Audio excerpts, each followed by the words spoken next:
Vyara Tan was a disciplined alien soldier, calm, focused, in control. But when a single sip of human liquor activated a dormant military serum in her veins, her body betrayed her in the worst way. Overwhelmed by a surge of primal desire, she became a danger not just to herself, but to everyone aboard the ship. What began as a celebration quickly turned into a crisis that would test the limits of loyalty, love, and control. Vyara Tan had faced death before, on burning moons, in vacuum storms, under fire from enemies with no names. But nothing in her extensive military training had prepared her for this.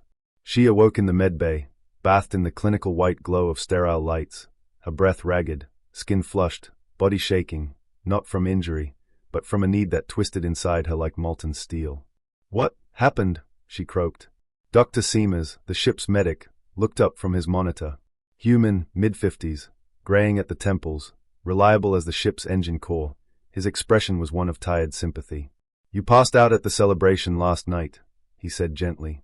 "After a few drinks." "I remember, human liquor. The clear stuff," Vyara muttered. "Didn't seem that strong." "It wasn't the alcohol," Seamers said, jaw tight. "It reacted with the Enhancement Serum."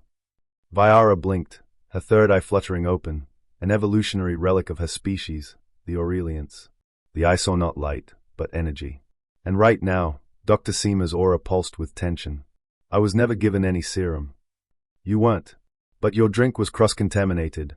One of the humans mixed it with their standard combat enhancer. You got a trace dose." A trace was all it took. The serum, designed to boost strength and reaction time in human soldiers, had no precedent for use on alien physiology. On Vyara, it hadn't made her stronger. It had ignited her nervous system, amplified her hormones to catastrophic levels. And in her species, hormones weren't just biochemistry, they were psychic, communal, contagious.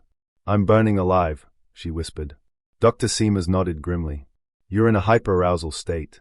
Severe. I've already sedated you once, but the effect keeps rebuilding. Your body's adapting to the serum, integrating it. You're cycling faster. How long until it passes?" "That's the thing," Seamers paused. "It might not. Your readings are accelerating. And worse, your proximity is affecting others." "What?"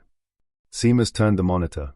Bioscans of the ship's crew showed elevated endocrine levels, erratic behavior, neurochemical shifts. "The serum bonded to your psychic field, Vyara. You're projecting your state. Low-level teleempathic contamination. Anyone in close contact is susceptible." She stared at the data, heart pounding. "How many?" "5 crew so far are showing early signs, including the captain." Her breath hitched. "Jim?" Seamers nodded. "He came in earlier, asking about you." Eyes dilated. Elevated pulse. "He said he couldn't think straight around you." Vyara closed her eyes. She had feelings for Jim Matt, quiet, private ones she'd buried deep. A relationship between an Aurelian and a human was complicated enough. But now, "This is my fault," she whispered. "No. It's a cascade of bad variables. But we need to isolate you now, before it spreads further." "I'll do it," she said. "I'll be quarantined." They locked her in a reinforced isolation pod in the medbay. Vyara tried to meditate, to focus, to burn through the fever in her mind.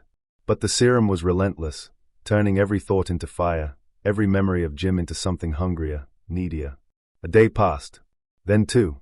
And then the door buzzed. "Vyara!" Jim's voice. "No," she yelled. "You can't be here." "I'm already affected," he said quietly. "And I need to understand." He stepped inside before Seamers could stop him. Vyara's restraint snapped like brittle glass. She rushed at him, kissed him, hard, hungry. He kissed back. They tore at each other like starved animals, hands and mouths desperate. Later, tangled in the wreckage of restraint and bedding, guilt settled in Vyara's chest like a stone. "We can't do this again," she whispered. "We're losing ourselves." Jim nodded, his eyes haunted. "Then we fix it. Together." But it was too late. By the end of the week, half the crew were compromised, emotional instability, sexual aggression, paranoia. The ship's chain of command was unraveling. Vyara made the call. "Put me in a coma," she told Seamers. "You isolate me. You work on a cure." Seamers hesitated, but agreed. Vyara climbed onto the bio bed, skin fevered, mind blurring. The hiss of the hypo spray was the last thing she heard. 3 weeks passed. Viara awoke to alarms. Seamers stood over her, haggard and wild-eyed. The mutation spread. Faster than we could contain. But I've developed something new, something that might reverse it. He held up a syringe filled with glowing green fluid. It's a purified version of the original serum. It might overwrite the mutation, reset your biology. If it works, we'll synthesize it for the others. Viara nodded. Do it. The needle slid in. Pain bloomed through her body like lightning, and then, blessedly, the fire receded. She exhaled, trembling. It worked. They synthesized the cure. Administered it to the infected crew. Order returned, gradually, shakily. But when Viara asked about Jim, Seamers hesitated. He was exposed to another projection. Vela. Viara's blood went cold. Vela, the ship's science officer. Quiet. Brilliant. A woman who'd always watched Jim from afar. They? Under the influence, Seamers said softly. She approached him. He didn't resist. Viara turned away, fists clenched. It wasn't Jim's fault. Not really. But some things still hurt like betrayal.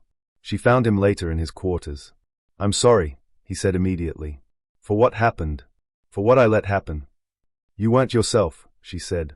But a part of me wanted it, he admitted. Even if I'd never have acted on it. She nodded, eyes stinging. I forgive you, she whispered. Because I love you. And I know you love me. Jim's voice cracked. More than anything. They embraced, raw, broken, healing. And when they pulled apart, Viara smiled through tears. We're going to be okay. The Endeavor sailed on through the stars. There were awkward moments. Lingering glances. Quiet apologies. But the crew endured. And so did Viara and Jim. Their bond was stronger than before, no longer just attraction, but something earned. Fought for. Together, they had survived a biochemical catastrophe. Together, they'd built something real.